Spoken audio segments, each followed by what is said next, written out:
আজকে এত সুন্দর করে সেজেগুজে কোথায় যাচ্ছিলাম আমার ভিডিওটা লাস্ট পর্যন্ত দেখতে থাকলে বুঝতে পারবে। আজকে লুকটা একটু অন্যরকম করেছিলাম, কেমন লাগছে সবাই একটু জানিও। আমি বেসিক্যালি এইরকম লুকটা করি না, কিন্তু আজকে ইচ্ছে করলো এরকম লুকটা, তাই গিয়েছিলাম ফার্স্টে কলকাতা রাজবাড়ি। অনেক দিন ধরেই আসার ইচ্ছে ছিল এখানে, আর এই দিন এত গরম পড়েছিল আর বাইরে ওয়েট করতে হয়েছিল। এবার অবশেষে আমাদেরকেও বরণ করে ঢোকানো হয়। পরে ভিতরে ঢুকে ভিতরের অ্যাম্বিয়েন্সটাও ছিল খুব সুন্দর। পরে ওয়েলকাম ড্রিঙ্কস হিসাবে দেওয়া হয় গন্ধরাজ ঘোল, তারপরে ছিল ভেটকি ফিশ ফ্রাই, গন্ধরাজ চিকেন।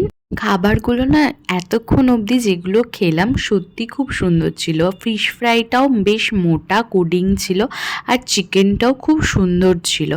আর এত গরম ছিল, ফার্স্টেই তোমার মুখটা পুড়ে গেল। এরপরে ছিল আমাদের মেন আইটেমটা।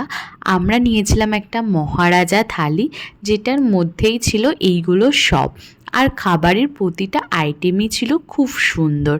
মহারাজা থালিতে ছিল মাছের মাথা দিয়ে ডাল, চিপস, ভেটকি মাছের পাতুরি, মাটন কষা, চিংড়ি মাছের মালাইকারি, চাটনি, পাঁপড়, দই, মিষ্টি, পায়েস। খুব সুন্দর ছিল সবগুলোই আইটেম।